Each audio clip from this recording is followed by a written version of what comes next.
home.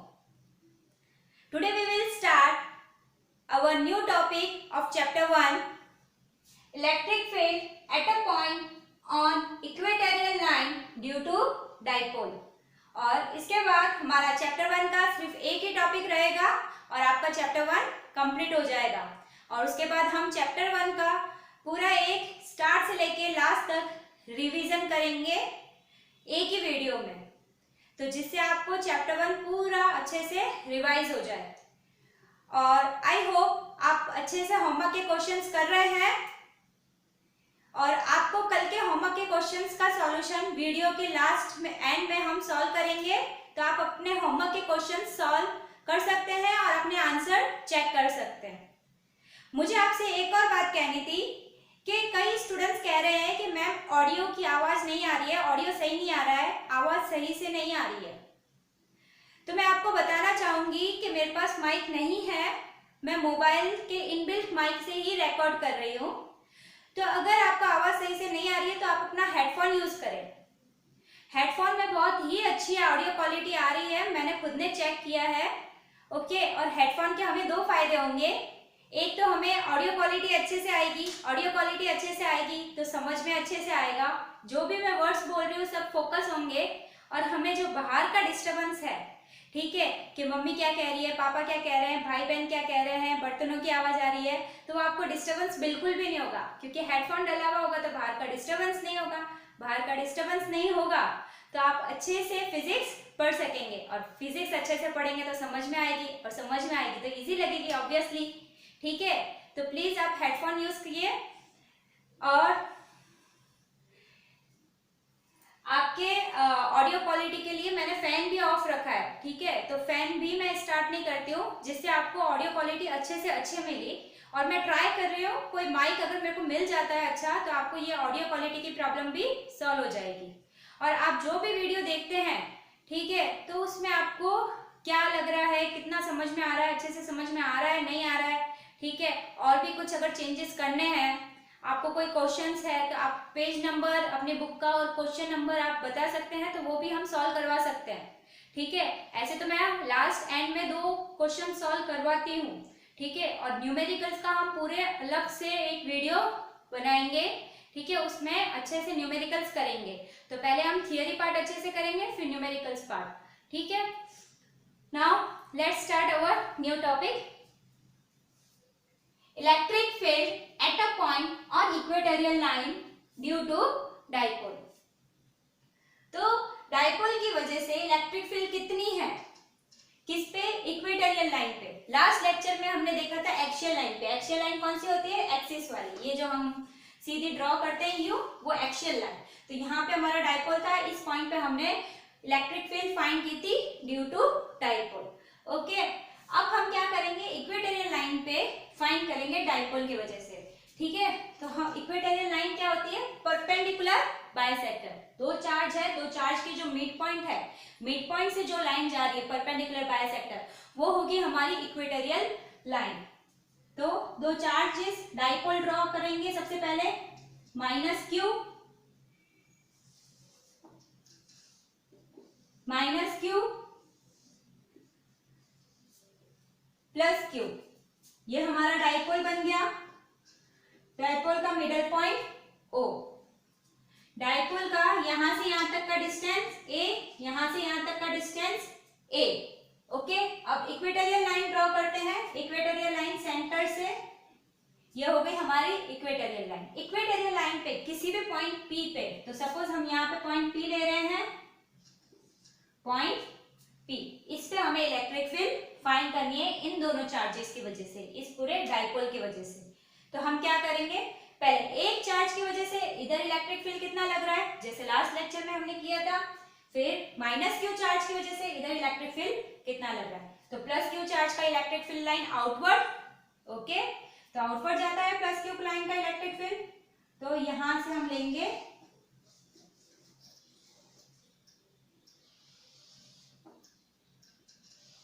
Outward,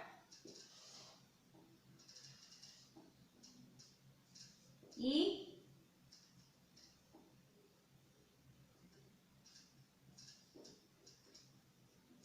E plus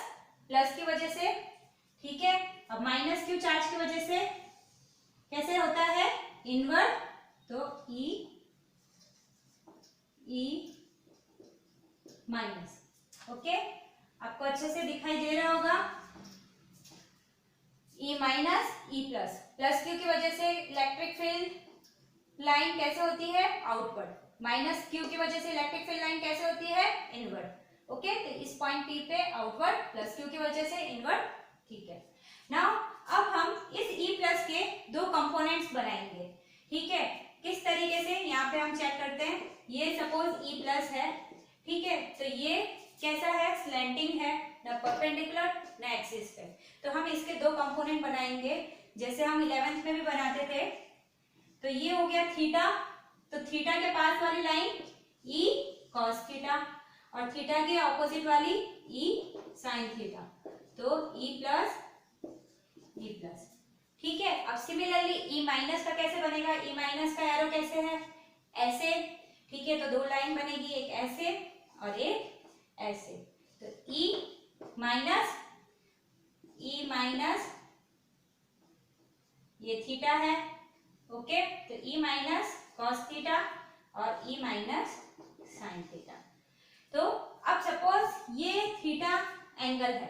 ठीक है, और यहाँ पे मैं कंपोनेंट्स बना रही हूँ, ये ई प्लस का कंपोनेंट, तो ये वाला कौन सा हो जाएगा, ई प्लस साइन थीटा, और ये, ठीक है, ये थीटा है तो z बनता है, ये थीटा हो जाएगा, ये दोनों एंगल सेम है, ये थीटा हो जाएगा, तो इधर इस साइड वाला कौन सा होगा, थीटा के पास वाला ई प्लस कॉस थीटा। ठीक है, ये ई प्लस, उसके दो कंपोनेंट, एक ऊपर और एक साइड में। ठीक है, तो ऊपर वाला थीटा के दूर वाला ई प्लस साइन थीटा, और थीटा के पास वाला E plus cos theta, adjacent वाला ई प्लस कॉस थीटा होता है। ठीक है, और परपेंडिकुलर वाला ई प्लस साइन थीटा होता है। सिमिलरली अब ई माइनस के भी इस डायग्राम में बना देते हैं हम। ठीक है, एरो कहाँ है, डाउन, तो एक तो बनेगा यहाँ, तो ये, और एक बनेगा इसी के साथ। ठीक है, तो अब थीटा किधर है, इधर है, तो इधर कौन सा बनेगा, ई माइनस कॉस थीटा, और इधर डाउनवर्ड थीटा से दूर परपेंडिकुलर वाला कौन सा बनेगा, ई साइन थीटा। सिंपल। ओके, ये डायग्राम कंपोनेंट्स बना दिए, कंपोनेंट्स बनाने के बाद अपना काम पूरा। अब सिर्फ हम दोनों की वजह से, प्लस क्यू की वजह से ई फाइंड करेंगे, माइनस क्यू की वजह से ई फाइंड करेंगे, दोनों को ऐड करेंगे, हमारा आंसर आ जाएगा। मैंने पहले भी कहा था, अगर डायग्राम हमारा सही है तो डेरिवेशंस हमारे लिए बहुत ही इजी हो जाएगी। तो डायग्राम समझना बहुत ही जरूरी है। ठीक है, और डायग्राम की इमेज ये अपनी माइंड में आप बना लीजिए। ठीक है, ये समझ में आ गया आपको, ये रब कर देती हूँ। अब हमें इसमें और क्या क्या जरूरत पड़ेगी डायग्राम में, यहां से मिड पॉइंट से पी का डिस्टेंस। ओके, तो यहां से मिड पॉइंट से पी का डिस्टेंस हम ले लेते हैं आर। ओके, तो ये हो गया आर डिस्टेंस।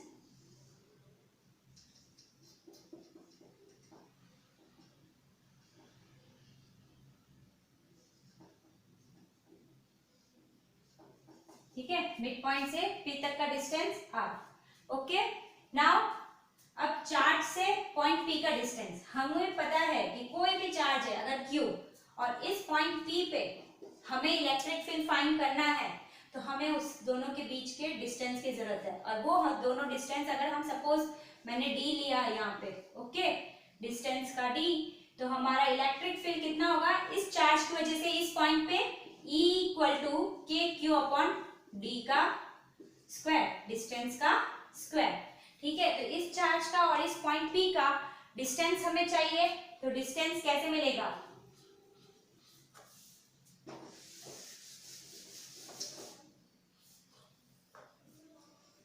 देखो आप, ये वाला ए, ये आर, तो राइट एंगल ट्रायंगल बन रहा है, ये बाइसेक्टर है,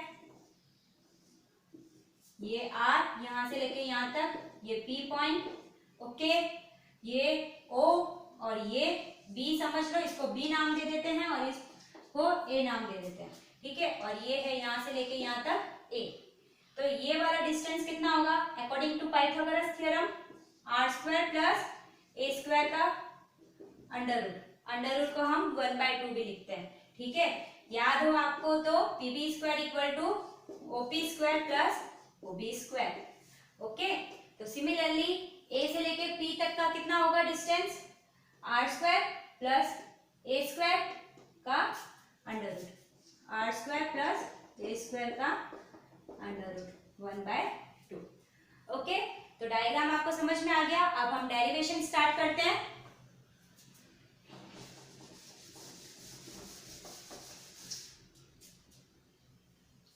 सबसे पहले प्लस क्यू की वजह से इस पॉइंट पी पे इलेक्ट्रिक फील्ड कितना लग रहा है, तो हम उसको नाम देते हैं E प्लस के क्यू अपॉन डिस्टेंस का स्क्वायर। तो यहां से लेके यहां तक का डिस्टेंस कितना है, r² plus a² under root. Okay, तो r² plus a² under root का होल स्क्वायर, डिस्टेंस का स्क्वायर है, तो इसका अगर अंडर रूट का स्क्वायर करते हैं तो अंडर रूट हट जाता है, ठीक है। अगेन बता रही हूं, डिस्टेंस क्या है, r² plus a² under root, तो डिस्टेंस का स्क्वायर, चार्ज और पॉइंट P के डिस्टेंस का स्क्वायर, तो डिस्टेंस का अगर स्क्वायर करेंगे, अंडर रूट का स्क्वायर करेंगे तो अंडर रूट हट जाएगा, ठीक है। अब डायरेक्शन वेक्टर शो करते हैं, तो डायरेक्शन क्या होगा, B से P की तरफ जा रहा है, तो हम लिख सकते हैं along D to P। Similarly E minus के लिए लिखती हूं मैं इधर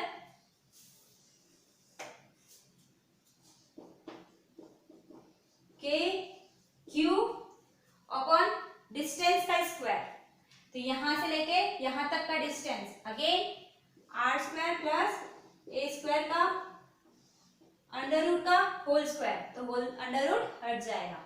डायरेक्शन आप बताइए, डायरेक्शन क्या होगा, क्या हो रहा है डायरेक्शन अंदर, तो P से A की तरफ, तो P to A along P to A। Okay, तो ये हो गया हमारा वेक्टर E प्लस और ये हो गया वेक्टर E माइनस। इसमें हम लोग इसको, ठीक है, ये मैग्नीट्यूड लेते हैं Q और Q, डायरेक्शन हमने यहाँ शो किया है अलोंग BP अलोंग PA, तो इससे हमें पता चल गया कि इसका डायरेक्शन अंदर की साइड है और इसका डायरेक्शन आउटसाइड है। ओके, नाउ इन दोनों को हम क्या करेंगे, प्लस करेंगे। तो आप देख रहे हैं कि इन दोनों का जो मैग्नीट्यूड है वो क्या है, सेम है। डायरेक्शन को छोड़ दो तो बाकी क्या बचा, के क्यू अपन r² प्लस a², के क्यू अपन r² प्लस a²। तो E प्लस का magnitude equal to E minus का मैग्नीट्यूड, इसको नाम दे देती हूं मैं E। Okay, so E equatorial क्या हो जाएगा, E इन दोनों का समेशन, ठीक है। तो इन दोनों का समेशन, अब हम इन दोनों का समेशन तो करते हैं, vector E plus plus vector E minus. अब वेक्टर E प्लस के तो दो कंपोनेंट है, वेक्टर E माइनस के भी दो कंपोनेंट है, तो देखो E प्लस साइन थीटा और E minus sine theta, E plus cos theta, E minus cos theta. तो आप देख सकते हैं कि E प्लस साइन थीटा और E माइनस साइन थीटा दोनों ऑपोजिट डायरेक्शन में है और दोनों एक दूसरे को कैंसिल आउट कर देंगे, तो ये दोनों तो कैंसिल आउट हो गए, तो बाकी कौन बचे, E प्लस कॉस थीटा और E प्लस कॉस थीटा। तो ये दोनों सेम लाइन में जा रहे हैं, सेम लाइन में जा रहे हैं, तो दोनों क्या होंगे, ऐड होंगे, ठीक है। तो हम यहाँ पे ऐड करेंगे इनको, E plus cos theta plus E minus cos theta, add किया इनको। ओके, तो E इक्वेटोरियल, अब E प्लस और E माइनस को दोनों का मैग्नीट्यूड लेते हैं तो वो क्या हो जाता है, E।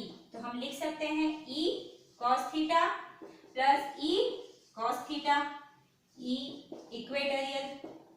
ओके, तो E cos theta plus E cos theta क्या हो जाएगा, 2E cos theta, E equatorial, ठीक है। अब इनका डायरेक्शन देखना है, E इक्वेटोरियल का डायरेक्शन लिखना है हमें, तो कैसे लिखेंगे, देखो ये डायरेक्शन कैसा है, इस साइड जा रहा है और ये डाइपोल का मोमेंट, डाइपोल मोमेंट, वेक्टर का डाइपोल मोमेंट का डायरेक्शन कैसा होता है, माइनस क्यू से प्लस क्यू। तो हम कह सकते हैं कि इलेक्ट्रिक फील्ड का जो डायरेक्शन है और डाइपोल मोमेंट का जो डायरेक्शन है वो दोनों ऑपोजिट है। तो हम यहाँ पे लगाएंगे माइनस यूनिट वेक्टर P के इसका जो डायरेक्शन है वो डाइपोल मोमेंट से ऑपोजिट है, तो minus unit vector P। Okay, तो यहाँ तक हमने सॉल्व कर लिया है। यहाँ तक आप अपने नोट्स में नोट डाउन कर लीजिए।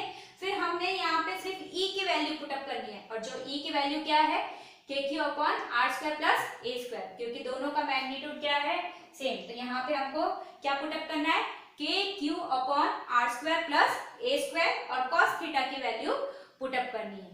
तो नोट डाउन कर लीजिए इसको या स्क्रीनशॉट ले लीजिए। ठीक है, अब हम आगे सॉल्व करते हैं इसके।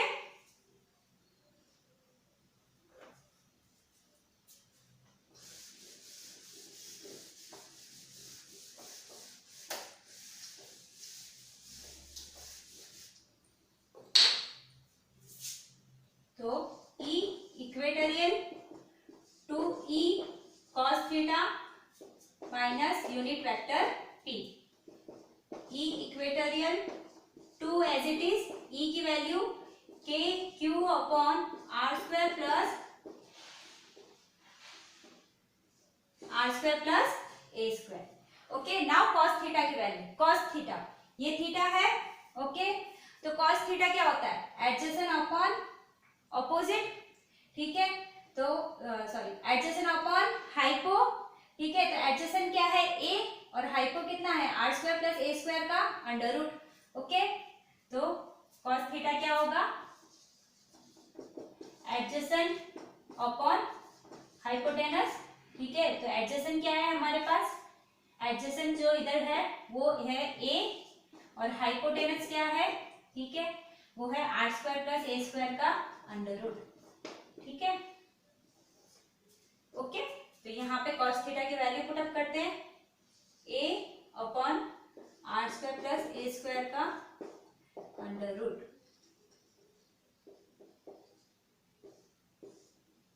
Now unit vector minus unit vector P। Simple. अब हम क्या करेंगे, आर स्क्वायर प्लस ए स्क्वायर, आर स्क्वायर प्लस ए स्क्वायर का अंडर रूट। ठीक है, तो आर स्क्वायर प्लस ए स्क्वायर कुछ नहीं है यहाँ पे, यानी 1 प्लस अंडर रूट 3/2। ठीक है, देख लो आप, यहाँ पे बता रही हूँ आपको, आर स्क्वायर प्लस ए square. Okay, r square plus ए स्क्वायर का अंडर रूट, यहाँ पे कुछ नहीं मतलब 1। मल्टीप्लीकेशन में पावर्स ऐड होती है, तो 1 प्लस 1/2, 2 इधर गया तो 2 + 1 3, 3/2 एलसीएम लेना है। ठीक है, इस तरीके से ऐड करते हैं।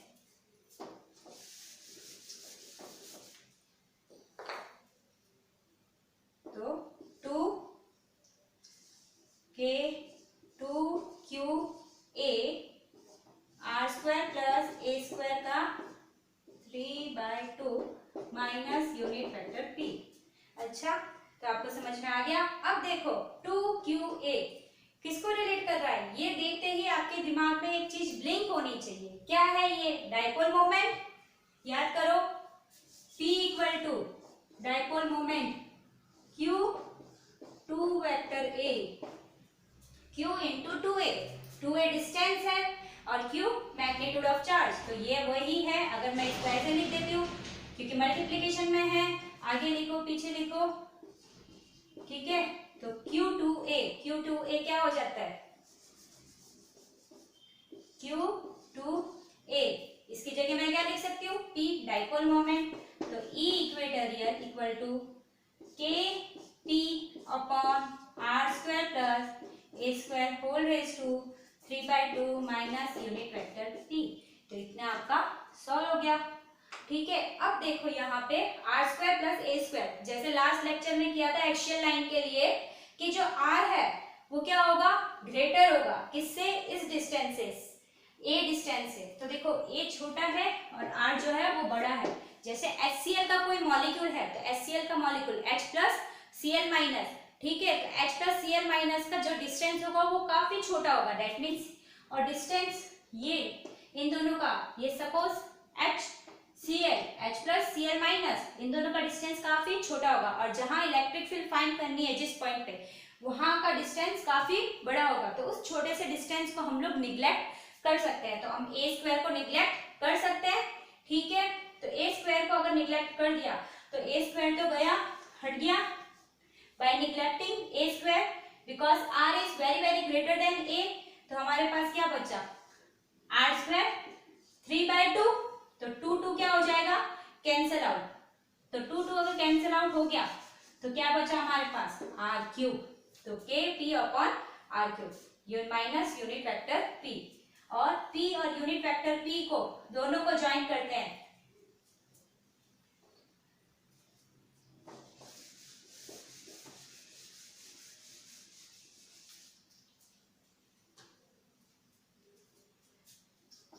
वेक्टर P इक्वल टू क्या होता है, P, ठीक है, और यूनिट वेक्टर P क्या होता है, वेक्टर P अपॉन उसका मैग्नीट्यूड, जैसे हम लिखते हैं A जो है यूनिट वेक्टर क्या होता है, वेक्टर A अपॉन उसका मैग्नीट्यूड। यूनिट वेक्टर आपने 11th में बहुत सॉल्व किया है, तो अगर मैग्नीट्यूड और यूनिट वेक्टर को दोनों को मिला दो तो आंसर क्या आएगा, वेक्टर P, तो इन दोनों को अगर मिला देती हूँ तो मेरा आंसर क्या आ जाएगा, वेक्टर P, और माइनस के साइन बाहर, तो ये हो गया हमारा E equatorial, minus k p upon r cube, minus k p upon r cube, और एक्सिस के लिए और मैग्नीट्यूड लिखना हो तो कैसे लिखेंगे, मैग्नीट्यूड, मैग्नीट्यूड वेक्टर हटा देंगे ऊपर से, ठीक है, या फिर वेक्टर लगा के मॉडुलस में लिखेंगे, minus k p upon Kp upon r cube, okay.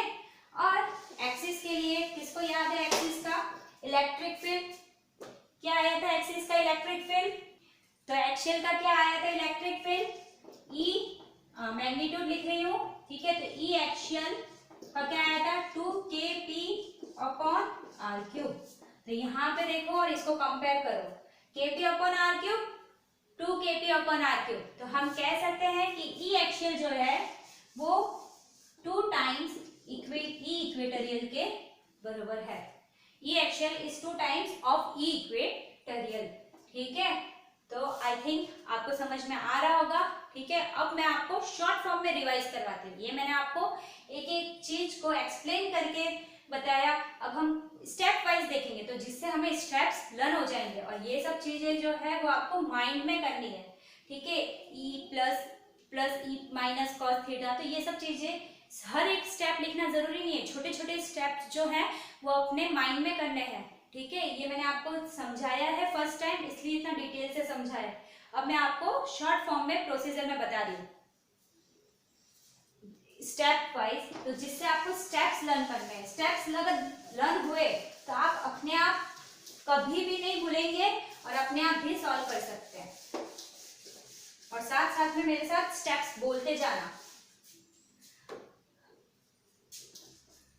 Now सबसे पहला स्टेप, ठीक है, प्लस क्यू की वजह से इस पॉइंट पी पे इलेक्ट्रिक फील्ड फाइंड करना है, तो ई प्लस कितना होगा, के क्यू अपॉन डिस्टेंस का स्क्वायर, क्यू से लेके पी तक का डिस्टेंस, आर प्लस ए स्क्वायर का होल स्क्वायर, ठीक है, तो रूट का whole square R square plus ए square, okay. Direction along B से पी, ई माइनस, ठीक है, तो E minus second step minus Q की वजह से लिखेंगे are square plus A square, इसका जो है इक्वेटोरियल लाइन का एक्सियल लाइन का स्टेप्स दोनों के सेम है, स्टेप्स अगर आ गए, स्टेप्स दिमाग में बैठ गए तो आप सॉल्व कर सकते हैं कभी भी, ठीक है, नींद में से उठ के भी सॉल्व कर सकते हैं, पी से ए, रटाफिकेशन करने की जरूरत नहीं है, ई प्लस मिल गया, ई माइनस मिल गया, अब क्या करेंगे हम इनके मैग्नीट्यूड को कंपेयर करेंगे, मैग्नीट्यूड सेम है, मैग्नीट्यूड सेम है, फिर हम बोलेंगे कि E plus sine theta E minus sine theta cancel out हो जाते हैं क्योंकि दोनों ऑपोजिट हैं, ठीक है, फिर ई कॉस थीटा प्लस हो जाएंगे, ठीक है, तो यहाँ पे लिखेंगे ई इक्वेटोरियल, तो अगर E plus cos theta E minus cos theta, that is अगर E plus E minus same हो गए तो E cos theta E cos theta, तो 2e कॉस थीटा, तो डायरेक्टली लिख सकते हैं हम 2e कॉस थीटा, और यहाँ लिख सकते हैं e plus sine theta, cancel out e minus sine theta, e plus equal to e minus, ठीक है। तो ये दोनों तो कैंसल आउट हो गए, ठीक है। तो e cos थीटा, अब 2e cos थीटा हो गया। डायरेक्शन भी बता दो, डायरेक्शन अलोंग तो होगा नहीं, इसमें क्या होगा, p का ऑपोजिट, तो माइनस यूनिट वेक्टर p, तो 2e की वैल्यू पुटअप करेंगे, क्या है e की value, k q upon r square plus a square, cos theta क्या है, adjacent that is a upon r square plus a square, ठीक है। तो cos थीटा क्या होगा, adjacent that is a divided by hypo क्या है, r square plus a square का अंडर रूट, यहाँ पे अंडर रूट मत हटा देना, यहाँ पे स्क्वायर नहीं है, ठीक है। a adjacent upon hypo, okay, यहाँ पे अंडर रूट रहेगा, माइनस यूनिट वेक्टर p, अब ये 1/2 1, इसको कर देंगे 3/2, e इक्वेटोरियल, तो e equatorial 2k q upon r square plus a square का 3/2, okay, minus unit vector p, okay. अब क्या करेंगे, a स्क्वायर को हम यहाँ लिखेंगे साइड में कि r is very very greater then a, फिर a को निग्लेक्ट कर देंगे, a को निग्लेक्ट करते ही यहाँ पे 2 से 2 कैंसिल हो जाएगा, और यहाँ पे आंसर आ जाएगा हमारा r क्यूब, ओके। तो 2k Q upon r cube minus unit vector p, ये a बाकी रह गया, तो 2, अब 2qa क्या है, p, तो 2qa क्या हो जाएगा हमारा p, तो k p हमारा 2qa, q into 2a p हो जाएगा, तो kp, तो ये हमारा आंसर हो जाएगा। और इन दोनों को मिक्स कर दो, तो e equatorial equal to minus k vector p upon r cube, और मैग्नीट्यूड लेना है तो वेक्टर हटा देंगे, ठीक है, माइनस हटा देंगे, तो वो मैग्नीट्यूड हो जाएगा, ठीक है। तो वेक्टर हटा दिया, माइनस भी हटा दिया, तो k p upon r cube, और ई एक्सियल का क्या था, ई एक्सियल का 2kp अपॉन आर क्यूब, तो हम लिख सकते हैं E axial equal to 2 times E equatorial. तो ये भी पूछते हैं कि ई एक्सियल, अगर ई इक्वेटोरियल गिवन है, ई एक्सियल फाइंड करना है, तो हम क्या करेंगे, जस्ट अगर ई इक्वेटोरियल 2 है तो 2 2 जा 4, ई एक्सियल आ गया 2 4, ठीक है। तो 4 न्यूटन पर कूलम, इसका यूनिट है ना F अपन क्यू, ओके। तो आई होप आपको ये electric field on equatorial line due to dipole समझ में आया होगा, ठीक है। अगर आपको समझ में आ रहा है तो प्लीज कमेंट करें कि हाँ मैम वी अंडरस्टूड, ठीक है, हमें समझ में आ रहा है, तो मुझे पता चलेगा कि कितने बच्चों को समझ में आ रहा है, ठीक है। तो अगर कम्युनिकेशन 2 वे होगा, तो कम्युनिकेशन अगर 2 वे होगा, ठीक है, तो मेरे लिए भी पढ़ाने में इजी रहेगा और मुझे उस हिसाब से आपको पढ़ाने में भी मजा आएगा, ठीक है, ओके। अब हम होमवर्क के क्वेश्चन सॉल्व करते हैं कल के, सो लेट्स स्टार्ट।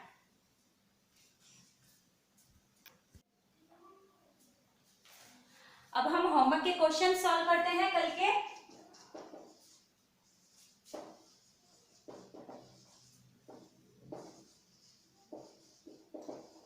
31 मई का होमवर्क दिया हुआ है ये, ठीक है।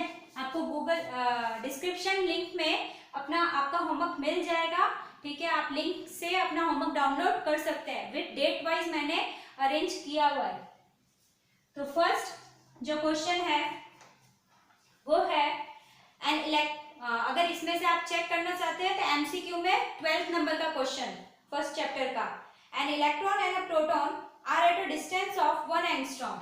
इलेक्ट्रॉन और प्रोटॉन जो है, तो सपोज इलेक्ट्रॉन है और इधर प्रोटॉन है, प्रोटॉन को E प्लस से डिनोट करते हैं। उन दोनों के बीच का जो डिस्टेंस है वो 1 एंगस्ट्रॉम है, ठीक है। तो दोनों के बीच का जो डिस्टेंस है वो कितना है, 1 एंगस्ट्रॉम।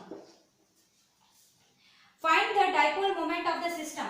तो dipole moment that is P कितना होगा, तो P का जो इक्वेशन है वो क्या होता है, Q इंटू 2A। 2A क्या है, distance between the two charges, ठीक है। तो यहाँ पे दो चार्ज हमारे कौन कौन से, E माइनस और E प्लस। तो E की वैल्यू क्या होती है, 1.6 into 10 to the power minus 19 coulomb, ठीक है। तो यहाँ पे तो हम मैग्नीट्यूड लेंगे और 1 एंगस्ट्रॉम क्या होता है, 1 एंगस्ट्रॉम को मीटर में कन्वर्ट करेंगे क्योंकि ऐसा यूनिट में सॉल्व करना होता है। तो 1 angstrom equal to 10 to the power minus 10 metre. तो अब हमें करना क्या है, Q की वैल्यू पुट अप करनी है, दैट मीन्स चार्ज जो है E 1.6 into 10 to the power minus 19 और 10 to the power minus 10 metre, ठीक है। तो ये हो गया कूलम मीटर, ओके। तो इसको सॉल्व करें, मल्टीप्लीकेशन में है, मल्टीप्लीकेशन में पावर का क्या होता है, एडिशन होता है। तो माइनस 19 माइनस 10 कितना हो जाएगा, माइनस 29। तो 1.6 into 10 to the power minus 29 coulomb metre, coulomb और ये मीटर में, ठीक है। तो ये हमारा आंसर, ठीक है, इसमें है 1.6 माइनस 29, ठीक है, 12th नंबर का, और ये हमारा आंसर करेक्ट है, ओके। नाउ सेकंड क्वेश्चन दिया है मैंने, on what factor does the constant k equal to 1/4 pi epsilon naught depend, ठीक है।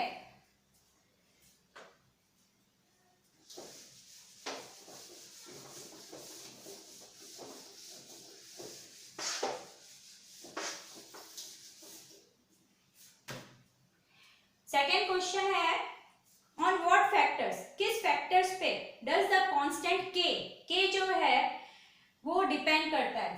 तो k क्या है हमारा, कांस्टेंट 1/4 पाई एप्सिलॉन नॉट। तो ये किस फैक्टर पे डिपेंड करता है, तो आपको पता है एप्सिलॉन नॉट क्या है, परमिटिविटी ऑफ मीडियम। तो ये एक तो सबसे पहले मीडियम के ऊपर डिपेंड करता है, ठीक है। तो डिपेंड ऑन मीडियम, और सेकेंड ये किस पे डिपेंड करता है, SI यूनिट पे, सिस्टम ऑफ यूनिट पे, ठीक है। तो फर्स्ट ये डिपेंड करता है मीडियम पे और सेकेंड ये डिपेंड करता है सिस्टम ऑफ यूनिट पे, ठीक है।